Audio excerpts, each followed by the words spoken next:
जय हिंद दोस्तों, मैं महेंद्र शर्मा स्वागत करता हूं वन वर्ल्ड हिंदी में आपका। उम्मीद करता हूं आप खुश और स्वस्थ है। दोस्तों आइए दिखाते हैं पाक मीडिया की एक और लेटेस्ट डिबेट, क्योंकि अभी हाल ही में पाकिस्तान में जो जीएसटी के रेट बढ़ाए गए, टैक्सेस के जो रेट बढ़ाए गए हैं, उनका सीधा सीधा असर पाकिस्तान में बनने वाली दवाइयों पर भी बहुत ज़्यादा असर पड़ रहा है। तो कहीं ना कहीं अब पाकिस्तान, ये पैनलिस्ट भी बोल रहे हैं कि यही हुकूमत कहती थी हम कोई मिनी बजट नहीं लाएंगे और टैक्सेस का भार किसी भी पाकिस्तानी, चाहे वो बिजनेसमैन हो चाहे वो आम आवाम हो, किसी पे भी हम नहीं बढ़ाने वाले हैं। जबकि ये बीच में मिनी बजट ला के पेट्रोल, तेल, गैस, आटा, दवाइयाँ, मैन्युफैक्चरिंग, जितना भी जो भी सिस्टम था उन सब पे टैक्स बढ़ा दिया और एक लूट खोस स्टार्ट कर दी इमरान खान की हुकूमत ने। दूसरी ओर विपक्ष भी इतना चुप और मौन बैठा है कि वो समय का इंतजार कर रहा है कि कब ये समय निकले और हमारी हुकूमत बने, क्योंकि ये भी कुछ साथ नहीं दे रहे हैं। तो दोस्तों देखिए, ये डिबेट, इसी प्रकार की चर्चा इस डिबेट में की गई है। तो दोस्तों देखिए डिबेट और कमेंट में अपनी प्रतिक्रिया जरूर दें।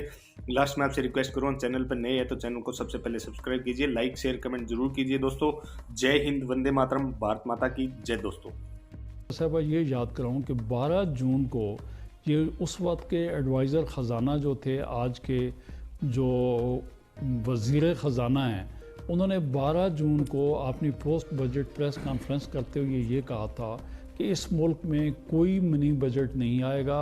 अगर कोई आएगा तो आवाम की फलाह बहबूद के लिए आएगा, कोई कीमतें नहीं बढ़ेंगी। नंबर 1, इस वक्त एक ये हकीकत है कि इस वक्त जो ड्रग्स की दवाइयों की कीमतें हैं तकरीबन 250 गुना बढ़ चुकी हैं।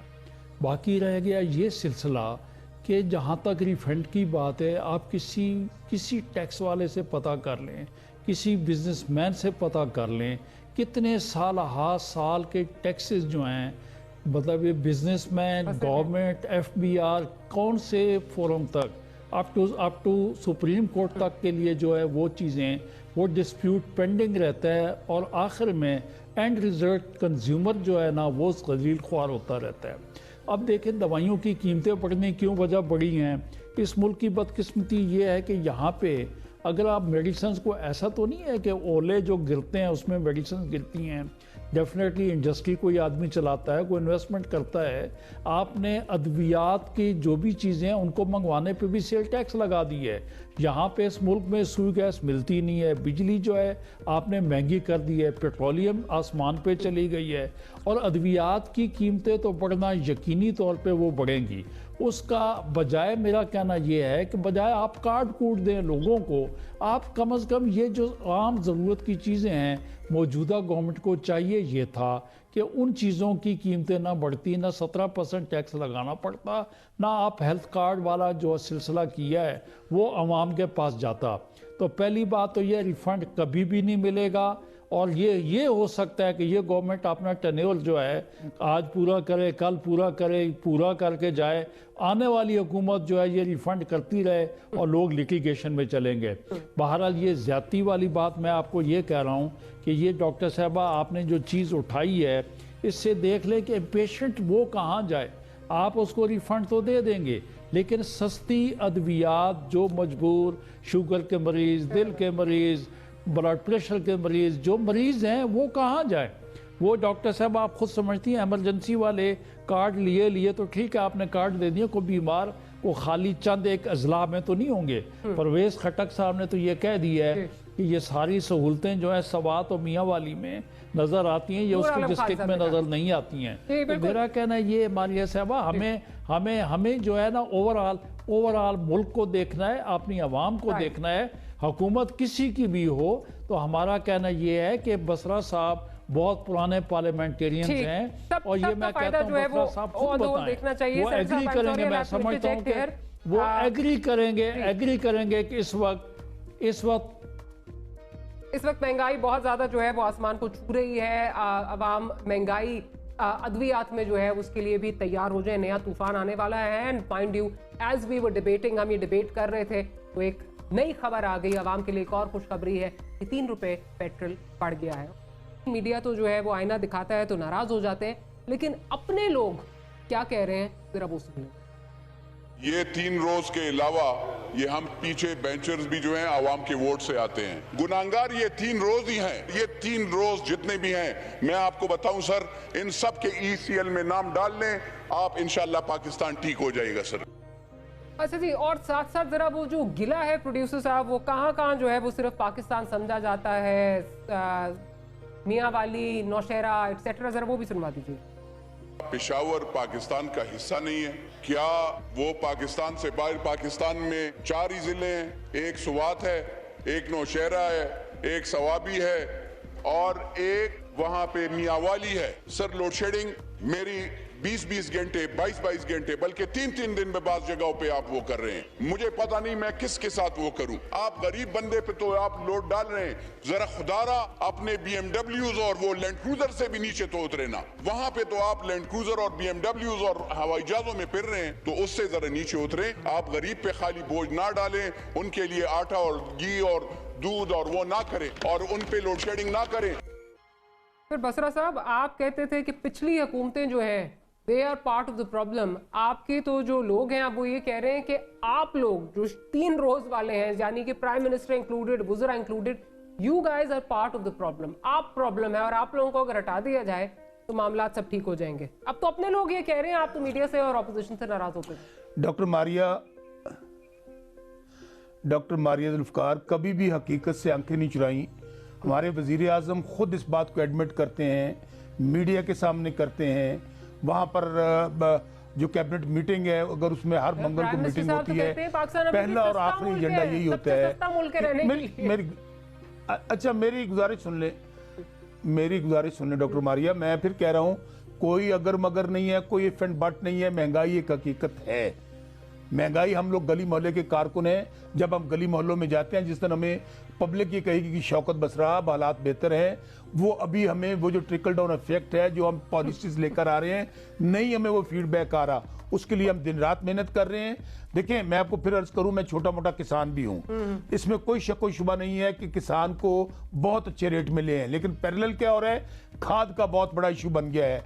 जो हमने सब्सिडी दी है गवर्नमेंट ने, वो किसान तक नहीं पहुंच रही। दरमियान में जो माफिया है, और जाहिर है वो भी हमारी जिम्मेदारी है कि उस खाद के कंट्रोल को, रेट को नीचे करना। अब इसी तरह, अब आपने चीजों की बात की, देखें जो आटा, चीनी, घी है, हम लोगों ने अभी उसके ऊपर डायरेक्टली उसको सब्सिडाइज कर रहे हैं। अगर हमें एहसास ना हो तो क्यों एहसास प्रोग्राम है, हेल्थ कार्ड है, अभी अपने पेट्रोल का जिक्र किया कि हमारे लिए बहुत, आपको याद कराया था, आटा और चीनी नहीं है। अगर आप कोई भी कॉल करेंगे तो आपको आ जाएगा आटा, दालें हैं। अच्छा, मेरी इंक्लूडेड नहीं है आटा, दाल। मेरी गुजारिश सुन लें, चीनी का रेट हम काफी नीचे लेकर आए हैं।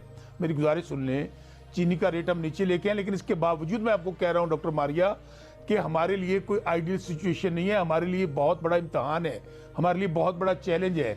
हम लोगों ने साल बाद, देखे ना, अभी हमारा इलेक्शन हुआ है केपी के अंदर, तो केपी तो हमारा होम ग्राउंड है। It was one of the reason, जहां पे और भी रीजंस थी, वहां पे महंगाई भी एक इशू था। हमें इस बात का अंदाजा है। हमें, मुझे बताइए, किसी भी गवर्नमेंट के लिए क्या ये आइडियल पोजीशन होगी? अभी 3 रुपए पेट्रोल का रेट बढ़ा है। हम ना चाहते हुए भी इतना बड़ा पहले लोगों पे बोझ पड़ा हुआ है। एक जो बात आप कह रही हैं कंपैरिजन करने की, जब हम कंपैरिजन करते हैं, जाहिर है हम अपने साथ के ममालिक को देखते हैं। मैं अपना सोर्स ऑफ इनकम देखता हूं, खास तौर पे इस वक्त जो दिहाड़ीदार आदमी है, जो मजदूर तबका है, जो गवर्नमेंट मुलाजमीन है, उनके लिए बहुत टफ सिचुएशन है। इंशाल्लाह कोशिश कर रहे हैं हम। मैं बार बार आपको कह रहा हूं कि हमने साल 1.5 साल बाद आवाम के पास जाना है। अगर महंगाई का यही इशू इस तरह चलता रहा, हमारे लिए बहुत बड़ा प्रॉब्लम होगा। मैं आपको पहले भी ये कह चुकी हूँ, और आपके जितने लोग आते हैं उनसे बात भी लेकिन मारिया, आपने मेरे साथ जाने के लिए तैयार है। और मैं कहती हूँ जो 17,500 वाला सैलरी वाला है ना, उसका जरा बजट बना के दिखा दें। चलिए 17,500 को छोड़ दें, 30,000 वाले का बजट बना के दिखा दें। आप वो नहीं कर सकते। कौन से रिफॉर्म्स ना भी डॉक्टर मारिया, एक मेरी गुजारिश सुन लें। आपका इकोनॉमिक मॉडल बदला है, आपका economic model, current account deficit, वही आप जो है वो उसी मॉडल पर गामजन है जो माजी में जिनको आप लिटरली गालियां दिया करते थे। मेरी गुजारिश सुनिए। मैं बस साहब जरा मैं जरा आप आवाम एक फिक्रा आपने कहा था, उसका जवाब दे लूं। आपने कहा आप माजी की बातें क्यों करते हैं? माजी में 70 साल वजीर आज़म इमरान खान वजीर आज़म नहीं रहे हैं, तहरीक इंसाफ की हुकूमत नहीं रही है। जो माजी से सबक नहीं सीखता वो आगे नहीं बढ़ सकता। या ये महंगाई 3.5 साल में खड़ी हो गई है? क्या तमाम इदारे तबाह बर्बाद 3.5 साल में? बसरा साहब, फिर ये वादे नहीं करते 90 दिन में, खड़े होकर 90 दिन में, लेकिन पाकिस्तान को ठीक करना तो नहीं करना था ना। फिर आपको इसलिए लेकर आए थे ना अब जरा मैं जरा सेनेटर साहब के साथ देखिए, मैं फिर अर्ज कर रहा हूँ सेनेटर साहब इंसान के बस में कोशिश है। जी सर, कोशिश आपके बस में जो है वो हर चीज आप माफियाज के सर डाल देते हैं। क्या कोशिश आपने करनी है सर? आपको नहीं पता कि क्या हो रहा है, किस तरह चल रही है? छोड़ दें इसको, मैं जरा चलती हूँ सेनेटर साहब की तरफ चलती हूँ। सेनेटर साहब, अब सवाल ये है कि आटा भी महंगा हो गया, बिजली भी महंगी हो गई, पेट्रोल भी महंगा हो गया, अद्वियात भी महंगी हो गई, ये सारी चीजें हम सुनते आ रहे हैं। लेकिन डॉक्टर साहबा पहले तो जी सेनेटर साहब, डॉक्टर साहब सबसे पहली बात तो ये है कि बसरा साहब जो हैं, इन्होंने बड़ी खुश दिली से सारी बातें तस्लीम की हैं और उन्होंने ये माना है कि इन्होंने खाली कोशिश की है, लेकिन कोशिश से खाली काम नहीं। बसरा साहब खुद कहते हैं मैं ज़मींदार हूँ। बसरा साहब ये बताएं कि आप कहते हैं पाकिस्तान के 70 सालों में ये सिलसिला रहा है, कभी यूरिया जो है वो कभी शार्ट हुई है? कभी आप बताएं खाद आपने टाइमली इंपोर्ट क्यों नहीं की? इसी वजह से लोग कहते हैं मौजूदा गवर्नमेंट जो है इसके पास कोई पॉलिसी नहीं और मौजूदा गवर्नमेंट की ये नाअहली है कि आप देख लें सुई गैस का प्रॉब्लम क्या है घर घर में।